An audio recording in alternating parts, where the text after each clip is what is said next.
आपण सगळ्यांनी ह्याच्या आधीची गोष्ट पाहिली होती पत्रावळ. पत्रावळीच्यामधून आपण काय शिकलो की स्वतःची कामं स्वतः केली पाहिजे, त्याचबरोबर आपण एकमेकांना मदत केली पाहिजे. सर्वात महत्त्वाच्या आणि आवश्यक गोष्टी कोणत्या आहेत की आपलं काम आपण करायला शिकायचं आणि जो कोणी इतर काम करत असेल जेवढी शक्य आहे तेवढी आपण त्याला त्याच्या कामामध्ये मदत करायला शिकायचं. ह्या दोन गोष्टी आपण याच्यामध्ये शिकलो. त्याचबरोबर तिसरी आणि सर्वात महत्त्वाची गोष्ट, एखादी गोष्ट आपल्याला येत नसेल, जमत नसेल, आपण प्रयत्न केल्यानंतर आपली शिकण्याची इच्छा असल्यानंतर आपला ती गोष्ट ती वस्तू सर्वोत्तम तयार करायला येऊ शकते. त्यासाठी आपली स्वतःची इच्छाशक्ती पाहिजे. इच्छाशक्ती म्हणजे काय की मी प्रयत्न करणार आहे, मला येणार आहे.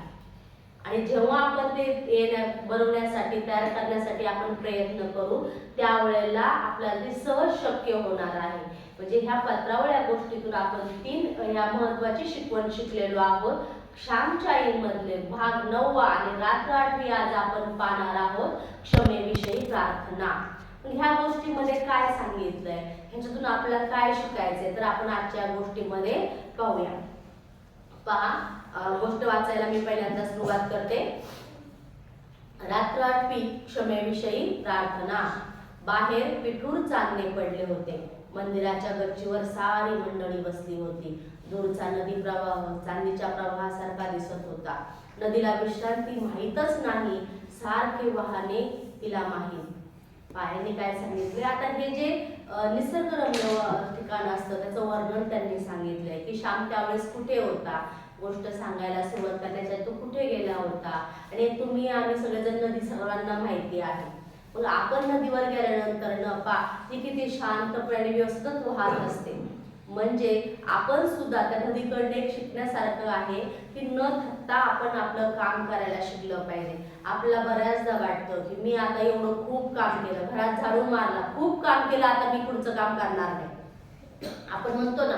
किंवा एखादं सामान आपण आईला आणून दिलं किराणामालाच्या दुकानातून, आता मी जाऊन आले ना पुढचं काम मी करणार नाही, मला काम सांगायचं नाही आता, असं बऱ्याचदा आपल्या मनामध्ये भाव येतो. परंतु आपलं जे काम सांगितलेलं आहे आपल्या आईनं आपल्या वडिलांना ते आपण न थकता आपण ते काम केलं पाहिजे. त्याचबरोबर की आपण तुम्ही आता विद्यार्थी दशेमध्ये आहात, तुमचं सर्वात महत्त्वाचं काम काय आहे, अभ्यास करणं. मग अभ्यास तुला किती कंटाळा येतो, करावंच वाटत नाही, थकल्यासारखं वाटतं, असं वाटतं ते शाळेत गेला वाटतं संध्याकाळी झोपताना आपण अभ्यास करू, झोपताना सकाळी उठल्या उठल्या आपण अभ्यास करू, उठलं तसं आपण शाळेत गेल्यावर आपण अभ्यास करू. पण कुठल्या वेळेला अभ्यास होतो का, नाही होत नाही. म्हणून आपण काय करायचे की न थकता जसं नदीचा प्रवाह सतत वाहत असतो, तो कधी एका ठिकाणी थांबून राहत नाही. त्याचप्रमाणे आपण स्वतःच्या शरीराला एक सवय लावून घ्यायची आहे.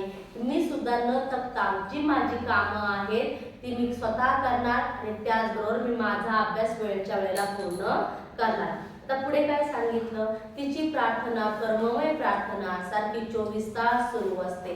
कर्म करीत असताना ती कधी गाणे गुणगुणते, कधी हसते खेळते, कधी गंभीर होते, कधी रागाने लाल होते. नदी म्हणजे एक सुंदर व गंभीर गूढ आहे. श्याम त्या नदीकडे पाहतच उभा होता. सृष्टी सौंदर्य श्यामला वेडे करीत असे. कधी रम्य सूर्यास्त पाहून जणू त्याची समाधी लागे. पुढील चरण त्याच्या तोंडातून बाहेर पडत. आता त्यांनी सांगितलं आपणही एखाद्या सहलीला गेलो, कुठे आपण बाहेर गेलो, जर एखादं छान ठिकाण जर असेल तर आपल्याला थांबावंसं वाटतं, इथून जावंसं वाटत नाही. ओके ना. जसं आपल्याला शनिवारी आपल्याला खेळणी आणली होती, ती आपल्याला खेळावीशी वाटत होती, ती खेळणी आपल्या शाळेतून जाऊ नये असं वाटत होतं, बरोबर ना. अगदी जर आपल्या आवडीचं ठिकाण असेल, आपल्या आवडीची वस्तू असेल तर ते आपल्याला हवंसं वाटतं. पण तुमच्या एवढाच श्याम आहे तरी सुद्धा श्यामला दादा श्याम सांगतोय की नाही का, म्हणजे ज्यावेळेस मोठा झालेला आहे गोष्ट सांगतोय श्याम, तर ते निसर्ग सौंदर्य जे आहे, नदी किती शांत वाहते आहे, जो संध्याकाळचा जो संधी प्रकाश पडलाय तो किती छान आहे, हे पाहून श्यामला समाधी लागल्यासारखं वाटतं. तर दुसरं काहीच नको आपल्या आयुष्यामध्ये, हा आनंद आपल्याला नाही का आपल्यासोबत कायम राहावा असं श्यामला वाटायचं. आणि श्याम त्या ठिकाणीच उभा होता. आता त्याला कुठलं चरण आठवतं त्या नदीकडे किंवा त्या निसर्गाकडे पाहत असताना, राहुनी गुप्त मागे करीतोस जादूगिरी. भगवंताविषयी काय म्हटलेलं आहे? रचितोस रंगलीला प्रभू तू महान चितारी, किती पाहू पाहू तृप्ती न रे बघून, शत भावनांनी हृदय येई उचंबळून. याचा अर्थ काय बाळांनो, की आता पहा की आपण आपल्या समोर असं झालंय का रे कधी भगवंत आपल्या समोर उलटं उभा राहिला? तो दिसत नाही, तो दिसत नाही, पण तो नाहीये का? तो आहे. तो आहे त्याच्यामुळे काय होतं की आपल्याला काय सृष्टी छान चालते, दिवस उगवतो, दिवस मावळतो, म्हणजे ऊन वारा वायू प्रकाश सगळ्या गोष्टी ज्या होतात, झाडाला आपण फोडतो का झाडाला पालवी? झाडाची पानगळा आपण ते झाडाचं पान तोडून टाकतो का? नाही, झाडाची पानगळही आपोआप होते आणि झाडाला नवीन पालवीही आपोआप होते. हे कुणामुळे? या सृष्टीचा एक रचिता आहे, तो ह्या सगळ्या मागे तो भगवंत आहे. तो भगवंत पूर्ण ह्या चराचर सृष्टीचं कसं हे जीवन चालवत आहे. मग ते सजीव असो किंवा निर्जीव असो, दगड माती विटा प्रत्येकाला प्रकाशित करणारा तो भगवंत आहे. मग श्याम या ठिकाणी काय म्हणतो की तू समोर तर येत नाहीस, तू दिसत तर नाहीस, पण मग ही जादूगिरी करतो कसा? म्हणजे तू समोर येत नाही, तू दिसत नाही, पण एवढं सगळं सृष्टी सौंदर्य, एवढं सगळं विश्व तू किती सहज आणि आनंदाने चालवतोस.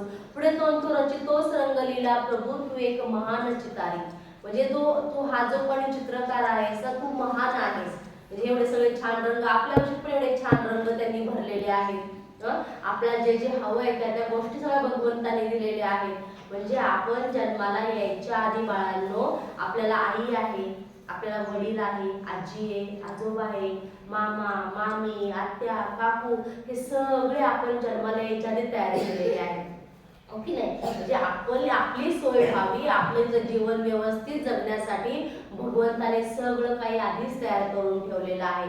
म्हणजे भगवंताने जे सुरुवातीलाच निर्माण केलेलं बाळांनो, ते आपण आपल्या कर्माने त्याच्यामध्ये अजून चांगले रंग भरायचे.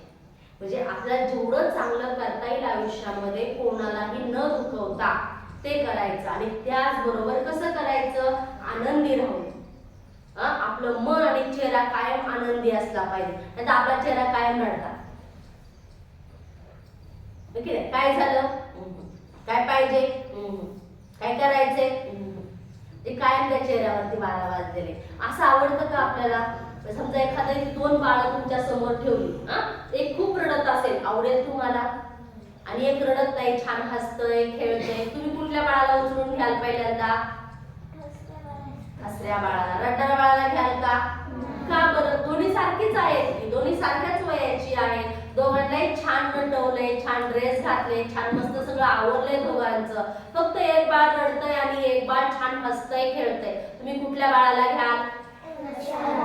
म्हणजे तुम्ही सुद्धा लहान बाळच आहात, पण तुम्हाला सुद्धा हसणाऱ्या बाळाला घ्यावंसं वाटतं, रडणाऱ्या बाळाला घ्यावंसं वाटत नाही. मग आपल्या आईला असेल, आपल्या वडिलांना असेल, त्या भगवंताला असेल, रडणारी माणसं आवडतील का?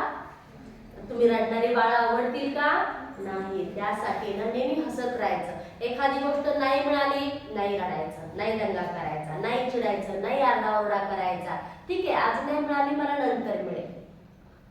म्हणजे पण त्यासाठी रडारड करायची नाही. नेहमी तुम्ही तर खूप लहान लहान आहात अजून, पण तुम्हाला असं वाटतं की किती त्रास आहे माझ्या आयुष्यामध्ये, मला हे मिळत नाही, ते मिळत नाही, हे काम करावं लागतं, ते काम करावं लागतं, आईचं ऐकावं लागतं, बाबांचं ऐकावं, शाळेत मॅडमचंही ऐकावं लागतं, सगळ्यांचं आम्ही ऐकून घ्यायचं. हो की नाही? म्हणजे तुम्हाला हा त्रास वाटतो, परंतु जसं तुम्ही हळूहळू मोठे व्हाल ना बाळांनो, तसं तुम्हाला कळेल की आयुष्यामध्ये बऱ्याच अशा गोष्टी असतात त्या आपल्या मनासारख्या घडत नाहीत. ज्या मनासारख्या गोष्टी आपल्या घडत नाहीत तरी सुद्धा आपण नेहमी हसतमुख राहायचं आणि आनंदी राहायचं. कारण म्हणजे आपल्या मनासारखं झालं नाही म्हणजे ते भगवंताच्या मनासारखं होतंय असं लक्षात ठेवायचं. म्हणजे काय? समजा एक पेरूचं फळ आणलं असेल आणि पेरूचं फळ कापलं तर त्याच्यामध्ये अळई निघाली, किडा निघाला, आणि तसं तुम्हाला खायला देईल का आई पेरू? खा म्हणेल का? तुम्हाला तर पेरू खायचा आहे, पण त्याच्यामध्ये किडा आहे, देईल का आई? तो काय करेल आई? पेरू फेकून देईल. बरोबर, तो पेरू आई फेकून देईल, तो तुम्हाला खायला देणार नाही. मग तो आईनं न दिला पेरू चांगला का तसा पेरू दिलेला चांगला? न दिलेला चांगला. हे तर कळलं की नाही तुम्हाला? अगदी तसंच आहे की एखादी गोष्ट आपल्याला हवीशी वाटली, नाही आपल्या आई वडिलांना देणं शक्य झालं, नाही ती आपल्याला मिळाली, याचा अर्थ लक्षात ठेवायचं त्या वस्तूमध्ये काहीतरी दोष आहे, म्हणून भगवंत ती वस्तू माझ्याकडे येऊ दे नाही. जर ती वस्तू माझ्यासाठी चांगली असती तर ती मला नक्कीच मिळाली असती, पण ती वस्तू माझ्यासाठी चांगली नाही, माझ्या हितासाठी चांगली नाही, माझ्या आरोग्यासाठी चांगली नाही, म्हणून ती वस्तू मला मिळत नाही. मग आता आजपासून एखादी वस्तू नाही मिळाली तर कोण रडेल का? नाही. असं लक्षात आहे. हे उदाहरण आठवायचं काय की जर मी पेरू खाण्यासाठी रडतोय आणि मी पेरू खाण्यासाठी रडतेय, पण त्यात आळी निघाली म्हणून मला आईने पेरू दिलेला नाहीये, म्हणून मॅडमनी मला शाळेत दिलेलं नाहीये, आणि मग ते आळीचं खाण्यापेक्षा न खाल्लेलं चांगलं, म्हणजे त्यात माझं हित आहे. म्हणून आजपासून कोणी रडणार नाही, छान हसतमुख राहायचं आणि कायम आनंदी राहायचं, कायम फ्रेश राहायचं, टवटवीत राहायचं. जेव्हा आपण आनंदी राहू ना तेव्हा आपण देवबाप्पाचे लाडके होणार आहोत, तेव्हा आपण आई वडिलांचे लाडके होणार आहोत. जसं तुम्हाला सुद्धा ते छोट्या आनंदी हसऱ्या बाळाला घ्यावंसं वाटलं ना, तसं आई किती जरी थकली ना, किती जरी दमली ना, तुम्ही आनंदी असलं ना की तुम्हाला मांडीवर घेऊन बसते, बरोबर? तुम्ही रडारड केली, तुम्ही गोंधळ घातला, सारखी चिडचिड केली, आई तुम्हाला जवळ बसू देते का?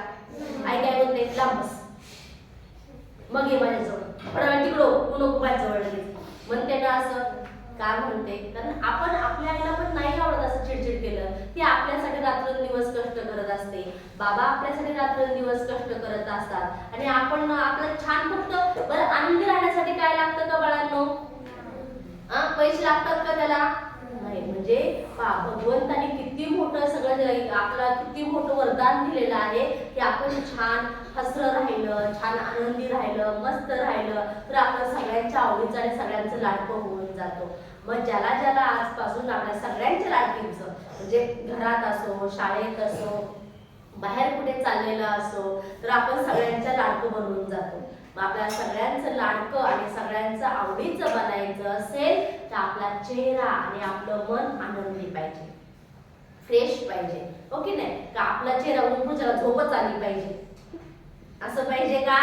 नाही, हो की नाही? आपला चेहरा प्रसन्न आणि आनंदी पाहिजे. म्हणून भगवंताने सांगितलं की तुम्ही आनंदी, म्हणजे आपल्या प्रत्येकाच्या जीवनामध्ये आनंद भरणारा हा भगवंत जो आहे ना तो महान मोठा चित्रकार आहे.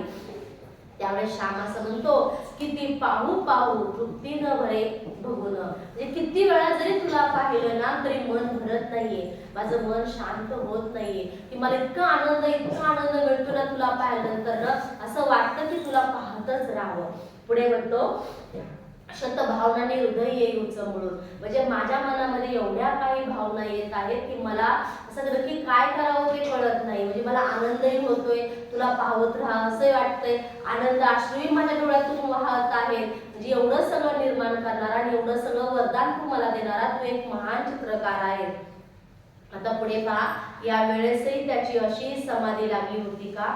राम त्याच्याजवळ गेला व म्हणाला, श्याम सारी मंडळी आली प्रार्थनेला, चल सर्वजण वाट पाहत आहेत. हे सगळं वर्णन करताना खरंच श्यामची समाधी लागून गेली होती. जर तुम्ही शांत राहून प्रेमानं आनंदाने सगळं ऐकत आहात तर अगदी श्याम एकदम डोळे बंद करून ते निसर्ग सौंदर्य पाहत होता. त्याच वेळेला राम आला आणि रामाने त्याला श्यामला प्रार्थनेसाठी बोलवलं. पुढे पहा, हो मी आपला पाहतच राहिलो असे म्हणून श्याम त्यासाठी असलेल्या जागेवर जाऊन बसला. प्रार्थना झाली व गोष्टी सुरुवात झाली. आता आपल्या क्षमेविषयी प्रार्थनेच्या गोष्टीला सुरुवात झालेली आहे. हो मित्रांनो, प्रत्येक गोष्टी संस्कृती भरलेली आहे. प्रत्येक जातीची विशिष्ट संस्कृती असते. सर्वांनी मिळून राष्ट्रीय संस्कृती होत असते. प्रत्येक चालीरीती संस्कृती सुगंध भरलेला आहे, तो ओळखला पाहिजे. आपल्या साऱ्या चालीरीतीत आपण लक्ष घातले पाहिजे. काही अनुपयुक्त चाली असतील तर त्या सोडून दिल्या पाहिजेत.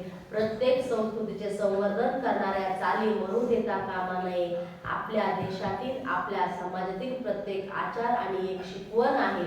पहा, आता श्यामने काय सांगितलं की आपली जी संस्कृती आहे, आपली संस्कृती काय सांगते की आपण आपल्यापेक्षा जे थोर मोठे आहेत त्यांचा आदर केला पाहिजे. दररोज नित्य नियमाने सकाळ संध्याकाळ त्यांना नमस्कार केला पाहिजे. पहा तुमचं जेव्हा जेव्हा मी तुम्हाला सांगेन ना बाळांनो, त्यावेळेस प्रत्येक वेळेस तुम्ही स्वतःला प्रश्न विचारायचा, खरंच बरं मी मॅडम सांगतो असं करते का? मॅडम सांगतात त्याप्रमाणे मी वागते का? खरंच असं होतं का? मी दररोज उठल्या उठल्या माझ्या आईला नमस्कार करते का? माझ्या वडिलांना करते का? हे तुम्ही तुमच्या स्वतःला प्रश्न विचारायचे आपल्या मनामध्ये.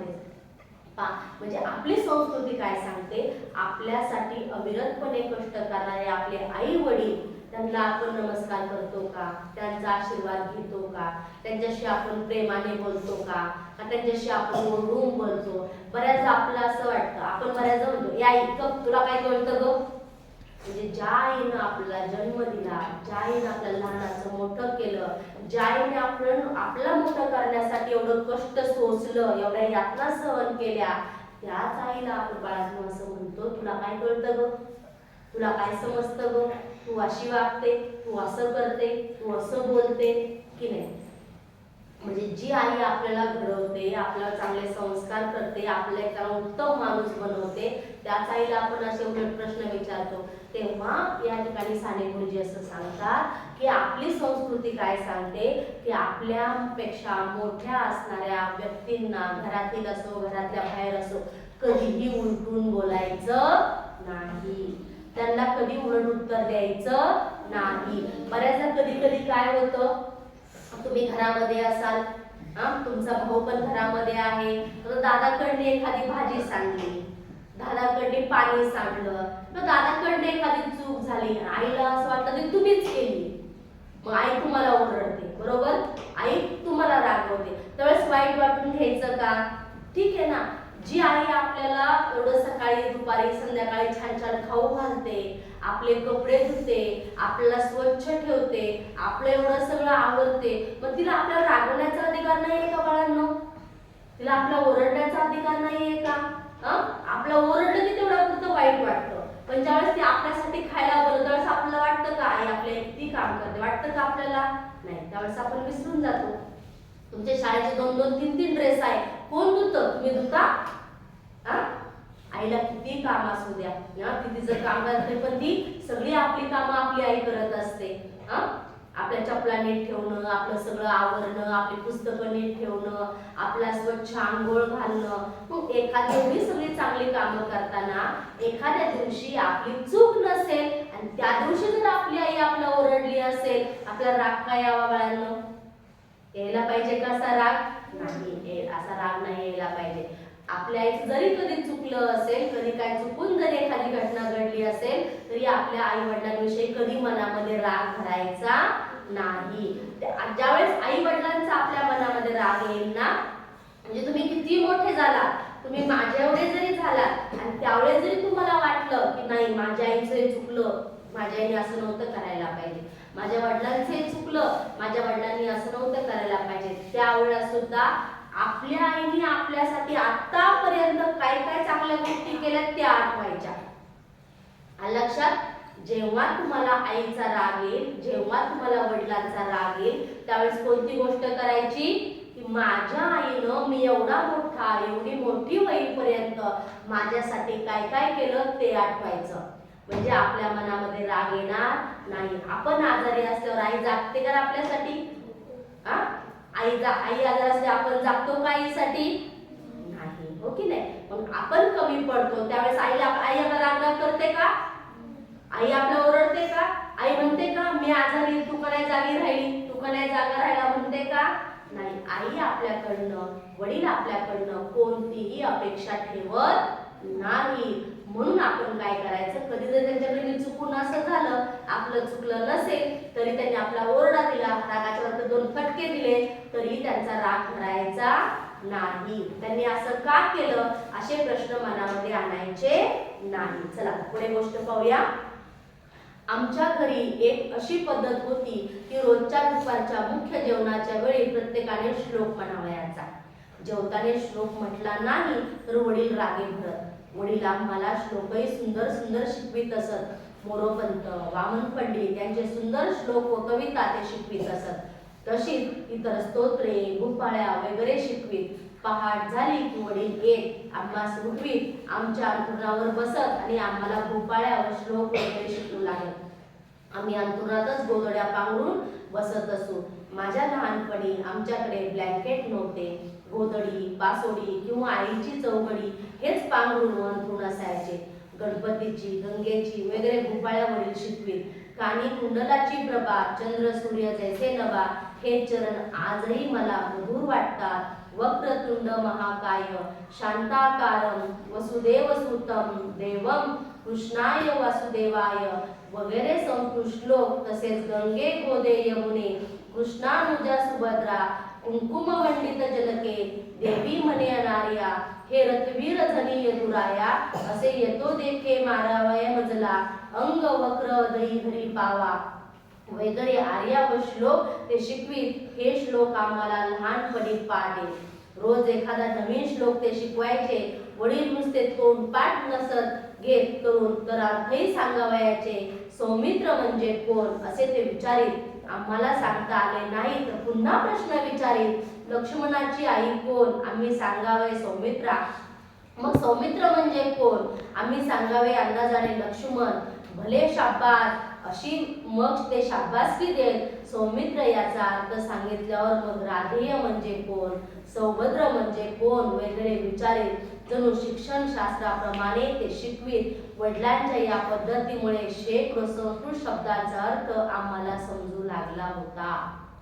या ठिकाणी श्यामने असं सांगितलंय की आमच्या घरी एक जुनी पद्धत होती जी आता आपल्या शाळेमध्ये पण चालू आहे की जेवणाच्या आधी श्लोक म्हणायचा, त्याशिवाय जेवण करायचं नाही.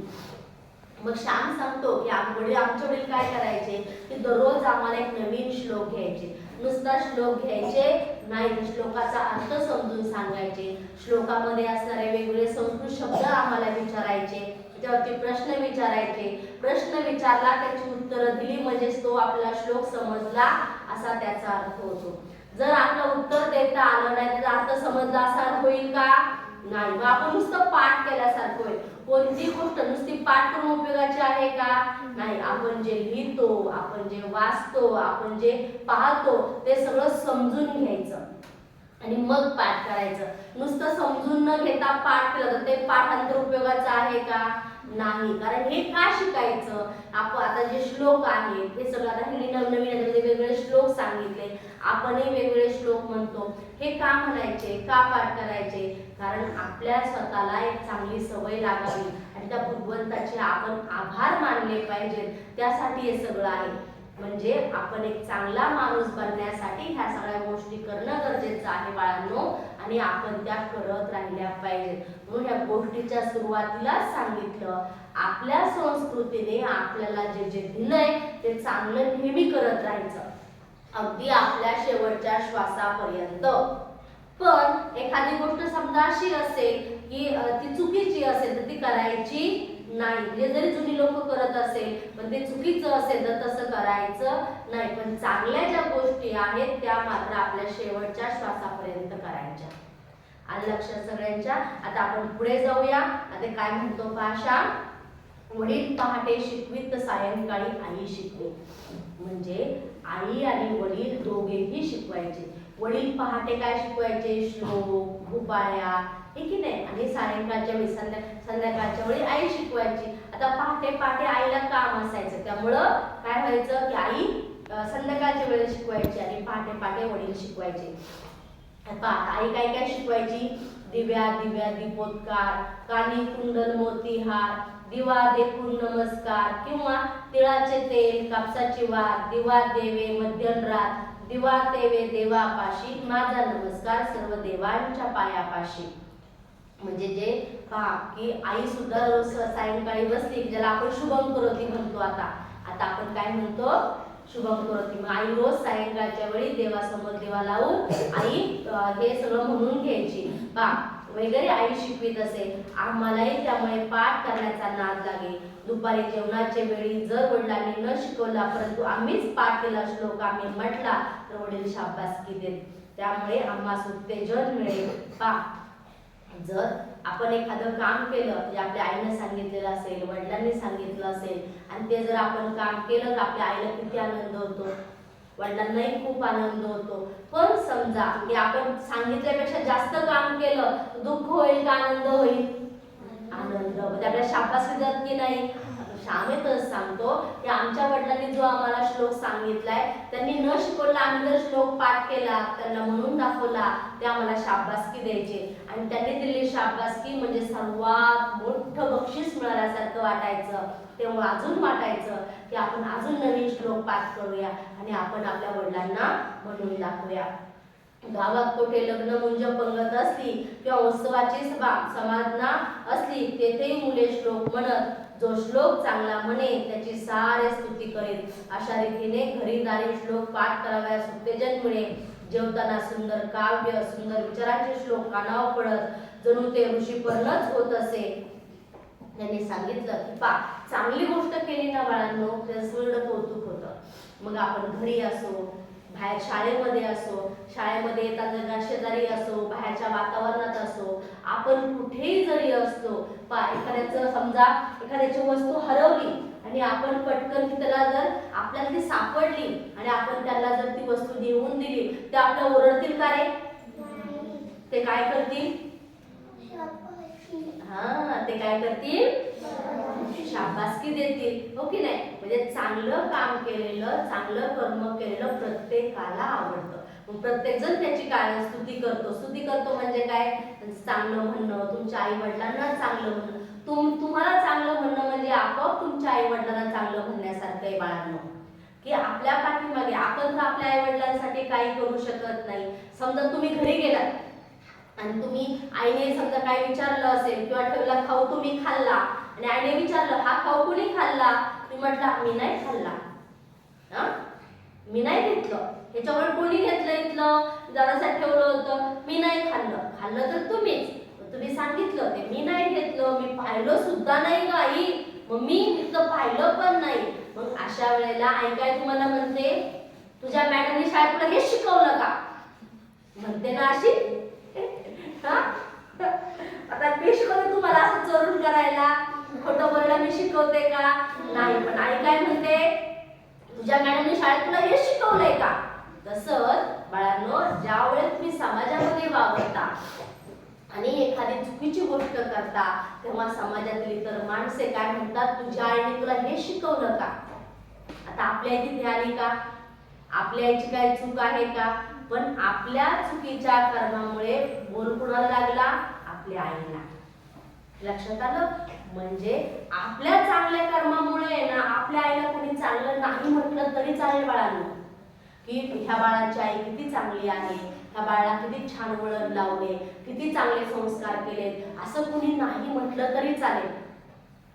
पण ज्यावेळेस तुम्ही एखादी चुकीची गोष्ट करता, ज्यावेळेस तुम्ही शिव्या देता, चूक नसताना भांडण करता, त्यावेळेला समाज आपल्या आईला दोष देतो बाळांनो.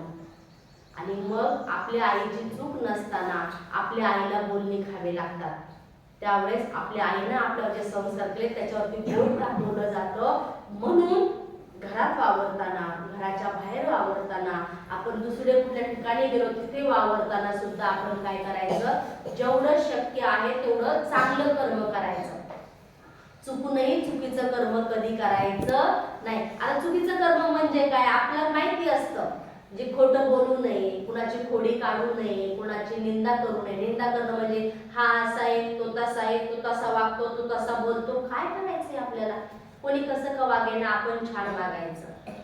जेव्हा आपण छान वागतो, छान बोलतो, त्यावेळेला आपल्या आईचे संस्कार त्याच्यामधून दिसतात आणि लोकांनी आपल्या तोंडातून जरी म्हणून नाही दाखवलं, ती मनोमन आपोआप म्हणतात की ह्या बाळाची आई खरंच चांगली असावी, ह्या बाळाला किती छान घडवलंय, आपलं पण बाळ ह्या बाळासारखं घडलं पाहिजे. असं जेव्हा इतरांना वाटतं ना बाळांनो, तो आपल्या आईचा सगळ्यात मोठा गौरव असतो.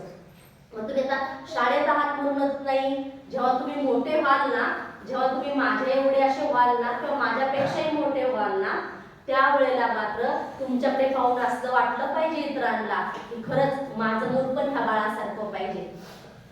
माझं मूल म्हणजे हे बाळ एवढं मोठं झालंय, एवढं 30-40 वर्षांचं झालंय, पण ती आईची किती काळजी घेतं, आईवर किती प्रेम करतं. मग माझ्या बाळाला सुद्धा असंच केलं पाहिजे. जेव्हा असं इतरांना वाटेल त्यावेळेला तुमच्या आईनं जे कष्ट केलं त्या कष्टाचं चीज होईल बाळांनो. मग आपल्या आईला आपण आपल्या कर्मातून मोठं करायचं असतं. आई वडिलांसाठी वेगळं करायची काही गरज नाही. आई कसं म्हणते का, ए आज शाळेत जाऊ नको, चल माझ्याबरोबर खुरपायला, चल माझ्याबरोबर भांडी घासायला, हा चल त्यांच्या घरचे कपडे धुवू लाग, म्हणते काय असं? आई काय म्हणते, शाळेत जा पहिलं. काय म्हणते, शाळेत जा. हा मग आपली आई आपल्यासाठी कष्ट करते. आपण आपल्या आईसाठी पैसे आणून देऊ शकत नाही. कुठली गोष्ट तिने जे आपल्यासाठी कष्ट केले त्याची आपण परतफेड करू शकत नाही. फक्त उत्तराई व्हायचं असेल तर तिच्या पुढे नम्र राहून, तिची काळजी घेऊन, तिच्यावरती प्रेम करून आणि आपल्या चांगल्या वर्तणुकीतून चांगलं घडवून आपण तिच्यासाठी आपण काहीतरी करू शकतो. ज्याला असं वाटतं की मला माझ्या आईसाठी काहीतरी करायचंय, माझ्या आई वडिलांसाठी काहीतरी करायचंय, त्यांनी आजपासून नेहमी चांगलं वागायचं. चांगलं वागायचं म्हणजे भांडण करायचं नाही, ओरडून बोलायचं नाही, दंगामस्ती करायची नाही, एखादी वस्तू आपली नसेल तर ती उचलायची नाही, खोटं कधी बोलायचं नाही आणि प्रामाणिक राहायचं. सगळ्यात महत्वाचं प्रामाणिक राहायचं आणि कष्ट करण्याची सुद्धा तयारी ठेवायची. म्हणजेच आपण आपल्या आईने आपल्यासाठी जे कष्ट केले त्यातून आपण उत्तराई होऊ. पुढे श्याम सांगतो, गावात कोठे जेवणावळ असली तरी आमच्याकडे बोलावणी असायचे. आमच्याबरोबर वडीलही आलेले असतील तर ते श्लोक म्हणावयास आम्हास मानेने डोळ्याने इशारा देत व आम्ही लगेच म्हणत असू. घरी गेल्यावर वडील रागवतील ही भीती आम्हाला असे. मला श्लोक जरी चांगले पुष्कळ येत होते तरी पंक्तीत मी लाजत असे. माझा आवाज फारसा चांगला नव्हता व सभाधीटपणाही नव्हता. लहानपणापासून मी समाजाच्या टीकेला भीत असे. मी लाजाळू पक्षी आहे, अजूनही फारसा माणसाळलेलो नाही. मी लगेच कावराबावरा होतो. श्लोक म्हणता असता कोणी हसला, कोणी टीका केली तर मला वाईट वाटेल, परंतु वडील जवळ असले म्हणजे मुकाट्याने म्हणावयास लागे ते गत्यंतर नसे. आता श्याम काय म्हणतो की मला सगळं येत होतं, मला श्लोक म्हणायला येत होता, सगळं मला येत होतं, पण ज्यावेळेला मी समाजामध्ये जायचो, जसं आता कोणी आपल्याकडे पाहुणे आले आपण श्लोक म्हणून दाखवतो, ओके नाही, त्यावेळेला श्यामला असं वाटायचं की मी जर श्लोक म्हटला माझा आवाज चांगला आला नाही, एखाद्या वेळेस जर मी विसरलो, कोणी मला हसलं तर मला वाईट वाटायचं. त्यामुळे मला सगळ्यांसोबत म्हणायची भीती वाटायची. पण माझे वडील असल्यामुळे जर सोबत असतील तर आम्हाला म्हणायलाच लागायचं, कारण आम्ही जर म्हटलं नाही तर वडील राग भरायचे, वडील रागवायचे. आता वडिलांचं रागवणं चुकीचं आहे का बरोबर? बरोबर. का बरोबर? कारण आपण कुठेही असो आपल्याकडे समाधीटपणा असला पाहिजे. म्हणजे माझ्यासमोर 100 माणसे जरी उभी असतील तरी मला जे येतंय ते मला सांगता आलं पाहिजे, मला बोलता आलं पाहिजे, हो की नाही? माझ्याकडे जे चांगले विचार आहेत ते मला इतरांना देता आले पाहिजे. ज्यावेळेस आपल्याकडचं चांगलं आपण इतरांना देऊ ना बाळांनो, तेव्हा त्याच्यामध्ये वाढ होत जाणार आहे. पण श्यामने सांगितलं मी अतिशय लाजाळू होतो. म्हणजे मला कोणासमोर बोलायला, कोणासमोर सांगायला मला भीती वाटायची आणि अजूनही मी तसाच आहे. पुढे सांगतो त्या दिवशी गंगू आप्पा ओकांकडे समाराधनी होते. त्यांचा आमचा फार बरोबा. आमच्याकडे आमंत्रण होते. माझे वडील बाहेरगावी गेलेले होते. दुसऱ्याच्या घरी जेवायला जाण्याची मला लहानपणापासूनच लाज वाटत असे, परंतु कोणीतरी गेलेच पाहिजे होते, हजेरी लागलीच पाहिजे, नाहीतर तो उर्मटपणा, माजरेपणा दिसला असता. त्यांचे मन दुखविले असे झाले असते. वडील घरी नसल्यामुळे माझ्यावर जेवावया जाण्याची पाळी आली. आता शेजारच्यांच्या घरी जेवायला बोलवले आणि त्यांच्या घरी श्याम सांगतो माझे वडील बाहेर गावी गेल्यामुळे मला त्यांच्या घरी जेवायला जायचं होतं आणि मला तर दुसऱ्याच्या घरी जेवायला जायची फार लाज वाटते. पण आता कोणीतरी गेलं पाहिजे म्हणून मी त्या घरी जेवायला गेलो. दुपारी स्नान सांगणे आले व थोड्या वेळाने मी जेवावयास गेलो. कडे रांगोळ्या घातल्या होत्या, केळीची सुंदर पाने होती. मी एका आगेतलीवर जाऊन बसलो. उदबत्त्यांचा घुंगमाट सुटला होता. उन्हाळ्याचे दिवस होते म्हणून पाण्याच्या मोठ्या हंड्यांना बाहेरून फडकी लावलेली होती. पाण्यात वाळा टाकलेला होता. घरोघरचे कोणी आले की नाही, का आले नाही याची चौकशी झाली. जो येणार असून त्या आला नसेल त्याच्याकडे हातात पळी पंचपात्र देऊन एखाद्या मुलाला पाठवण्यात येई. सारी मंडळी आल्यावर पानप्रोक्षण झाले व हर हर महादेव होऊन मंडळी जेवावयास बसली. श्यामने सांगितलं दिवस उन्हाळ्याचे होते. आता त्यावेळेस माठ होता का? आता आपल्याकडे थंड पाणी पिण्यासाठी माठ आहे, फ्रीज आहे, बरोबर की नाही? मग त्यावेळेस सांगतो श्याम उन्हाळ्याचे दिवस होते, थंड पाणी पिण्यासाठी त्या हंड्याला काय बाहेरून ओलं कापड लावलं की पाणी हंड्यातलं पाणी थंड होत असे. आणि मग ज्याच्याकडे जेवण आहे तो मात्र आवर्जून चौकशी करायचा, ज्यांना ज्यांना बोलवलेलं आहे त्यातला प्रत्येक जण आलेला आहे का, आला नसेल तर का आला नाही याची चौकशी केली जायची. पुढे मी मुकाट्याने जेवत होतो. श्लोक म्हणावयास सुरुवात झाली. मुलांनी श्लोक म्हणण्याचा सपाटा चालवला. कोणाकोणाला शाबासकी मिळत होती. बायका वाढीत होत्या. एखाद्या बाईचा मुलगा पंक्तीत जेवत असला तर ती आपल्या मुलाला विचारी, बंड्या श्लोक म्हटलास का? बघा आईचं कसं लक्ष असतं. मन आधी श्लोक म्हणणे म्हणजे सदाचार भूषण मानले जाईल. श्याम श्लोक म्हणणार आहे, तुला कितीतरी चांगले येतात, तो चैतन्य सुमन नाहीतर म्हण. मला आग्रह होऊ लागला, मला लाज वाटे व म्हणण्याचे धैर्य होईना. बायका आहे सगळी. शेजारचे गांधी उभट म्हणाले. सारे मी ऐकून घेतले. दक्षिणेची दिडकी कडी घालून मी लख करीत होतो. इतरांच्या म्हणण्याकडे मी लक्ष दिले नाही. एक मुलगा सर्वांचे जेवण होण्याआधीच उठला. त्याच्यावर सर्वांनी तोंडसूक घेतले. आधी उठणे म्हणजे पंक्तीचा अपमान असे समजण्यात येईल.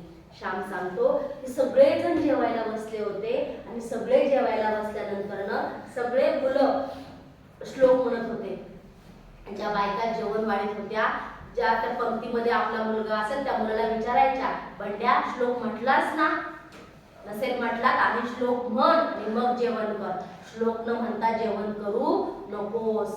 आपण काय विचारलं असतं, तुला देऊ का अजून? हा खाऊ देऊ का तो खाऊ देऊ? तर आईने काय विचारलं, श्लोक म्हटलास का?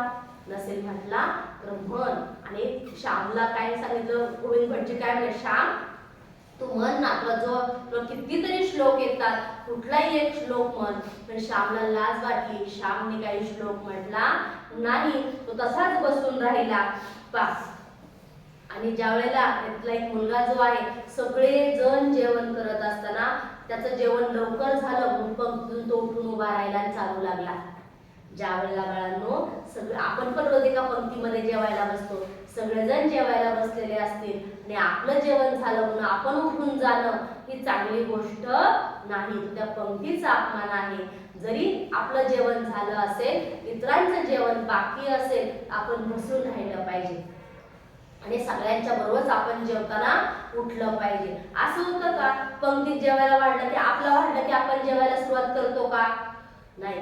जेव्हा सगळ्यांना वाढलं जाईल, श्लोक म्हटला जाईल, तेव्हा आपण सुरुवात करतो. उठताना पण पंक्तीचा तोच नियम असतो की पंक्तीत जेवायला सगळ्यांसोबत जेवायला बसल्यानंतर सगळ्यांसोबतच आपण उठलं पाहिजे. आपलं झालं म्हणून आपण उठून निघून जायचं नाही. आपण घरी सुद्धा असंच करतो, बरोबर? की आपली आई आपल्यासाठी आपल्या गरम चपाती हवी म्हणून किंवा गरम भाकर हवी म्हणून आई करत असते. आपल्या सगळ्यांना आई जेवायला वाढते, बरोबर? सगळ्यात पहिल्यांदा आपल्याला वाढते, नंतर आपल्या बाबांना वाढते आणि आपलं जेवण होईपर्यंत बाबा जेवायला बसलेले असतात आणि बाबांचं तुमचं जेवण होत असतं, कधी कधी बाबांचं अर्ध झालेलं असतं, तेव्हा कुठे आई जेवायला बसते. पण आपण आपलं जेवण झालं की आपण उठून निघून जातो. होतं असं? आपण बाजूला जाऊन बसतो. त्यावेळेस आपण असं विचार करतो की आईला एकलाच जेवावं लागेल, यासोबत आपण नाहीये. म्हणजे आपल्या आईने आपल्या गरम गरम जेवायला देण्यासाठी उभी राहिली, आपल्यासोबत ती जेवायला बसली नाही आणि आपण आपलं जेवण झालं की आपण उठून निघून जातो, बरोबर ना? आपण पाहत नाही आई एकटी बसलीये, आईला काय द्यायचंय का, आपण आईच्या शेजारी बसावं. त्यामुळे बाळांनो सकाळी तर शक्य नाही, पण संध्याकाळच्या वेळेला आपली आई जर एकटी जेवत असेल, आपले वडील जर एकटे जेवत असतील, त्यांच्या शेजारी आपण जाऊन बसायचं. आपलं जेवण झालं की आपलं आपण उठून निघून जायचं नाही. अशी कधी सवय ठेवायची नाही. सगळ्यांच्या बरोबर जेवायला बसायचं आणि सगळ्यांच्या बरोबर जेवण करून उठायचं. जेवणे झाली, सर्व मंडळी उठली. मी सुपारी वगैरे खातच नसे. वडील फार रागवून सुपारी खाल्ली तर विद्यार्थ्याने सुपारी विडा खाऊ नये अशी चाल होती. मी घरी आलो. शनिवार असल्यामुळे 2 प्रहरी शाळेला सुट्टी होती. आईने विचारले, काय रे होते जेवायला? भाज्या कसल्या केल्या होत्या? मी सारे दिवस सांगितले. आईने विचारले, श्लोक म्हटलास की नाही? आता काय उत्तर देणार? एका खोट्यास दुसरे खोटे, एक खोटे पाऊल टाकले की ते सारवाव्यास दुसरे खोटे पाऊल टाकावे लागते. पाप पाप पापास वाढवीत असते, धुडमूल करीत असते. आईला मी खोटेच सांगितले श्लोक म्हटला. श्याम म्हणतो की आता मला एक खोटं बोललं की मला अजून खोटं बोलवणार. आणि मला आईने विचारलं श्लोक म्हटला का? मी जर हो म्हटलं कोणता म्हटला? मला अजून खोटं बोलावं लागणार आणि खोटं तर बोलायचं नाही. तरी पण श्याम म्हणतो मी आईला खोटेच सांगितलं की मी श्लोक म्हटला. आता पुढे आईने पुन्हा विचारले कोणता म्हटलास? तो म्हटल्या लोकांना आवडला का? आता श्यामने खरं तर श्लोक म्हटला होता का? नाही. पुन्हा मी खोटेच सांगितले की नेत्री दोन हिरे प्रकाश पसरे हा श्लोक म्हटला. माझ्या वडिलांना हा श्लोक फार आवडत असे व तो आहे ही गोड. मी सारा म्हणून दाखवू का? आता त्यांनी आपल्या गोष्ट सांगताना मुलांना विचारला की तुम्हाला सगळा श्लोक मी म्हणून दाखवू का? नेत्री दोन हिरे प्रकाश पसरे अत्यंत ते साजरे. माथा सिंदूर पाजरे वरी वरे ध्रुवांकराचे तुरे. माझे चित्त विरे मनोरथ पुरे देखोनी चिंता हरे. गोसावी सुत वासुदेव कविरे त्या मोरयाला स्मरे. मी आईला हे सारे खोटे सांगत होतो. तो शेजारची मुले आली. पहा श्याम म्हणतो मी जेवण आल्यानंतर आई मला विचारलं की जेवायला काय होतं, तू व्यवस्थित जेवलास का, कोणते कोणते पदार्थ होते, तू श्लोक म्हटलास का? त्यावेळेस मी हो म्हटलं. आईने विचारलं कोणता श्लोक म्हटला? त्या श्लोकाचं नावही सांगितलं. पण मी हे सगळं सांगत असताना शेजारची मुले त्या ठिकाणी आली. पहा एकमेकांच्या खोड्या करायच्या, एकमेकांची उणीव पाहायची, एकमेकांस मार बसवायचा हा मुलांचा स्वभाव असतो. शेजारचे बंड्या बन्या वासू सारे आले व आईला म्हणाले यशोदा काकू तुमच्या श्यामने आज श्लोक नाही म्हटला. आता श्यामने तर आईला काय सांगितलं? मी श्लोक म्हटलाय. आणि मुलं काय सांगतात ते? तुमच्या श्यामने श्लोक म्हटलाच नाही. सारे त्याला मन मन असे सांगत होते परंतु याने म्हटलाच नाही. श्यामनेच मला शिकवलेला भरुणी गगन ताटी शुद्ध नक्षत्र रत्ने तो मी म्हटला व मला शाबासकी मिळाले असे वासू म्हणाला. गोविंदा म्हणाला असा येता देख रथ निकट तो श्यामल हरी हा मी म्हटला व नरसू अण्णांनी मला शाबासकी दिली. आई मला म्हणाली श्याम मला फसविलेस, खोटे बोललास, श्लोक म्हटला म्हणून मला सांगितलेस. वासू म्हणाला श्याम केव्हा रे म्हटलास? बन्या म्हणाला अरे त्याने मनात म्हटला असेल, तो आपल्याला कसं ऐकू येईल? बंड्या म्हणाला पण देवाने तर ऐकलं असेल. मुले माझी थट्टा करत निघून गेली. आता सगळी मुलांना माहिती होतं श्यामने श्लोक म्हटलाच नाही. म्हणजे या ठिकाणी दुसरी एक शिकवण दिली. आपण समोरच्याला आई वडिलांना असेल, तुम्ही शाळेत माझ्याशी असेल किंवा इतरांशी असेल खोटं बोलला असाल, खोटं सांगितलं असेल, जरी ते मला खरं वाटलं, घरी आईला खरं वाटलं, पण देवबाप्पा पाहत असतो की नाही? मी या ठिकाणी बंड्या काय म्हणतो, तू श्लोक जर मनात म्हटला असेल ना तर देवबाप्पाने ऐकलं असेलच की. देवबाप्पाला प्रत्येक गोष्ट दिसते, प्रत्येक गोष्ट ऐकू येते. म्हणजे कोणाचे काही लपू देणार नाही. गावातील सर्वांची बिंगे चव्हाट्यावर आणणारी वर्तमानपत्रेच ती. मुलांना तरी नाव दिलं की मुलं ही काही अशी आहेत सगळ्यांच्या गोष्टी चव्हाट्यावर आणणारी वर्तमानपत्रे. मला आई म्हणाली श्याम तू श्लोक म्हटला नाहीस, ही एक चूक व खोटे बोललास ही तर फार भयंकर चूक. जे सगळेजण श्लोक म्हणतात ते तू श्लोक म्हटला नाहीस ही एक चूक झाली. पण श्लोक न म्हणताही तू खोटे बोललास की मी श्लोक म्हटला म्हणून, ही सगळ्यात मोठी चूक केली आहे. सगळ्यात भयंकर अशी महाचूक केली आहे. देवाच्या पाया पड व म्हण मी पुन्हा असे खोटे बोलणार नाही. बघा एकदा खोटे बोलला तरी श्यामची आई श्यामला सांगते देवबाप्पाच्या पाया पड आणि देवबाप्पाला सांग मी असं खोटं बोलणार नाही. आपण दुसरं किती वेळा खोटं बोलतो? मग आपला आपण विचार करायचा. आपण किती खोट्या गोष्टी एकमेकांना सांगत असतो. आपल्या लहानांना असेल, मोठ्यांना असेल, घरातल्या असेल, घराच्या बाहेर असेल, आपण दुसरं किती वेळा खोटं बोलत असतो. पण श्यामची आई सांगते एकदा खोटं बोलणं हे सुद्धा खूप मोठी भयंकर अशी चूक आहे. मग आपण जर एवढ्या वेळा खोटं, तर आपण तर किती चुका करतो. आपण मागतो देवाची क्षमा, अशी करतो देवाला अशी प्रार्थना की मी आजपासून असं नाही करणार.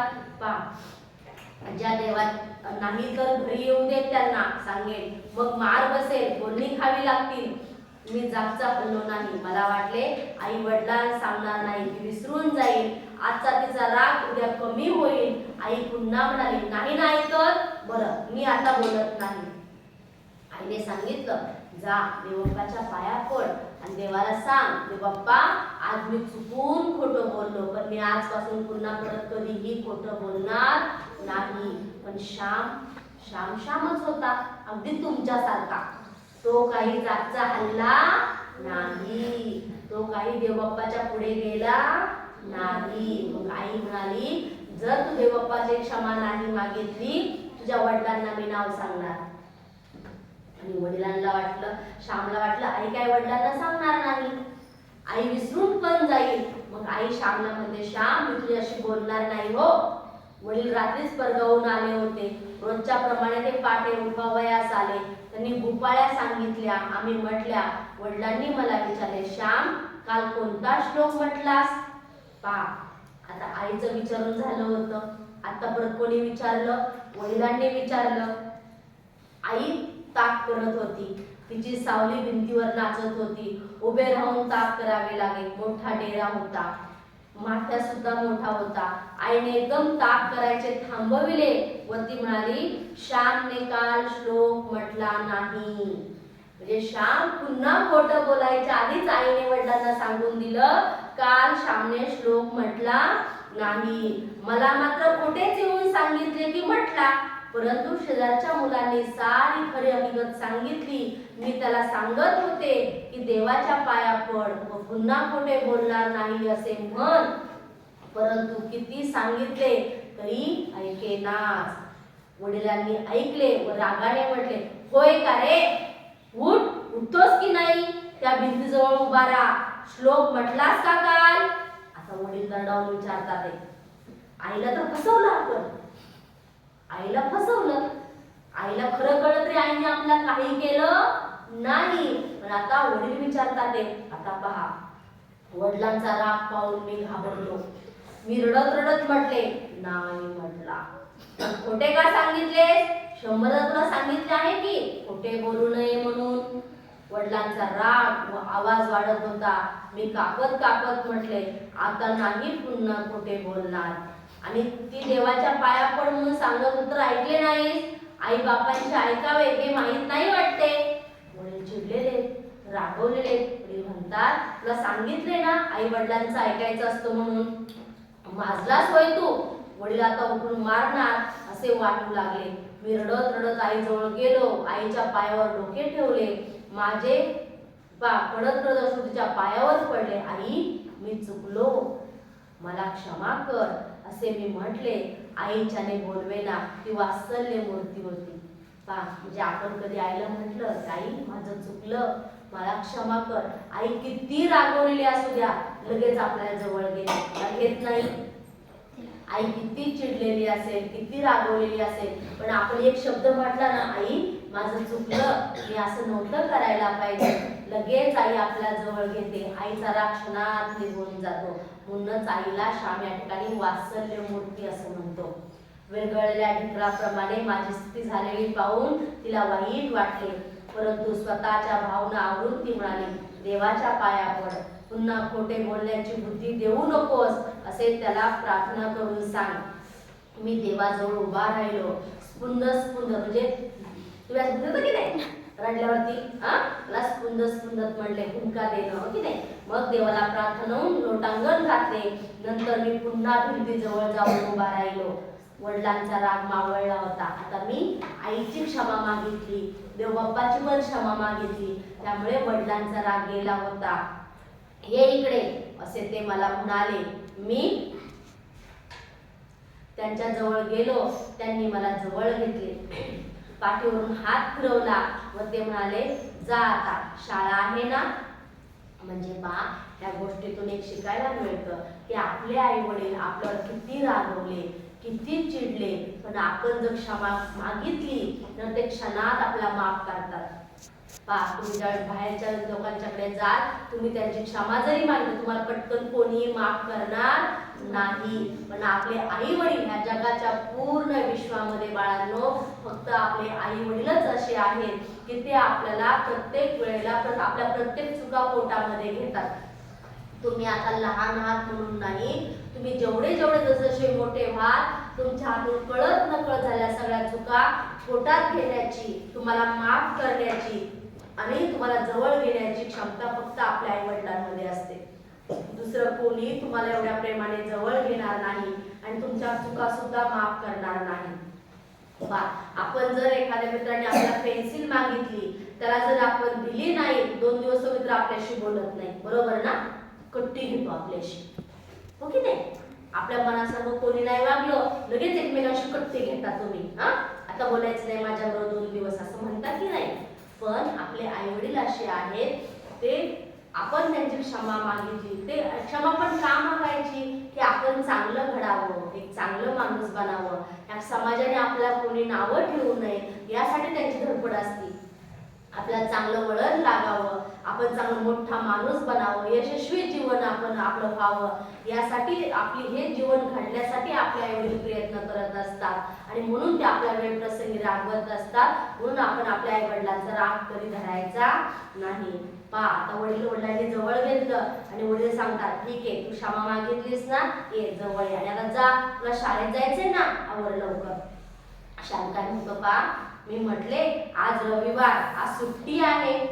वडील म्हणाले मग जरा नीच हवा तर का शेतावर येतोस माझ्या बरोबर, पत्रावळींना पाणी पण आणू? मी होय म्हटले. मग वडील मला म्हणतात त्यांनी पहाटे उठवलं होतं ना, वडील म्हणतात आज सुट्टी आहे, नीज म्हणजे झोप थोडा वेळ, कमी शेतावर चाललोय पाणी आणण्यासाठी पत्रावळीला, तुला पण यायचं का माझ्या बरोबर?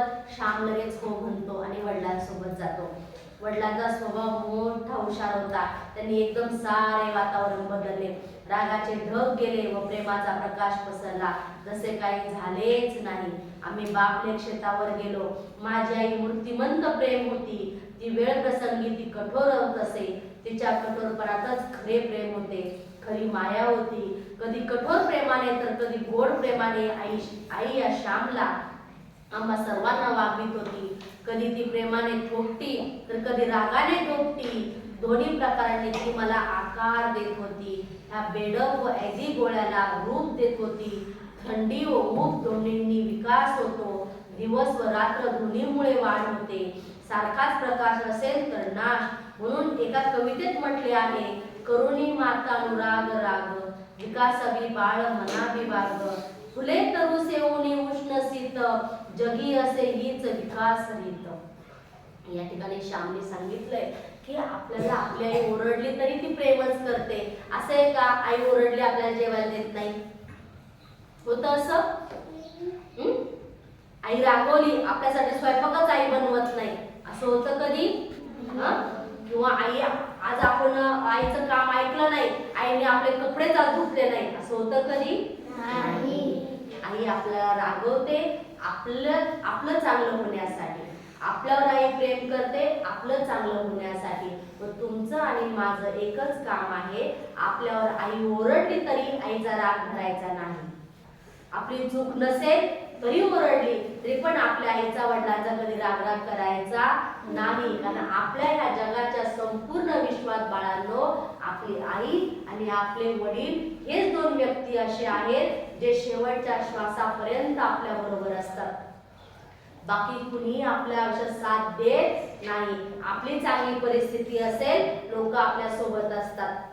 आपल्या दुःखाची वेळ आली, दुःखद प्रसंग आपल्या जीवनात आले, लोक आपल्याला सोडून निघून जातात. पण आपण सुखात असो किंवा दुःखात असो आपले आई वडील नेहमी आपल्या सोबत असतात, ते नेहमी आपला साथ करत असतात. म्हणून आपली हक्काची जी माणसं आहेत ती आपले आई आणि वडील, त्यांना चुकूनही आपल्याकडून दुःख होणार नाही याची तुम्ही काळजी घ्यायची आणि तसं तुम्ही बनायचं आहे. आपल्या वागण्यामुळे आपल्या बोलण्यामुळे आपल्या आईला बोलणं खावं लागणार नाही. आपल्या आईला कुणी चुकीचं म्हणणार नाही ह्याचा आपण आटोकाट प्रयत्न करायचा आहे आणि तेव्हा तुम्ही ह्या श्याम सारखे मोठे व्हाल. मग तुम्हाला असं जर प्रेमळ आणि छान संस्कारी बनायचं असेल तर आई वडिलांची सेवा केली पाहिजे आणि आई वडील जे सांगतात ते नेहमी ऐकलं पाहिजे. कारण आपलं हित व्हावं हे फक्त आपल्या आई वडिलांना आणि आपल्या कुटुंबाला वाटत असतं, इतरांना नाही. त्याच्यामुळे त्यांची काळजी घेणं, त्यांनी सांगितलेलं ऐकणं हे आपलं कर्तव्य आहे. आणि लक्षात सगळ्यांच्या गोष्ट आवडली सगळ्यांना? चला मग आपण आता पुढच्या गोष्टीमध्ये भेटूया.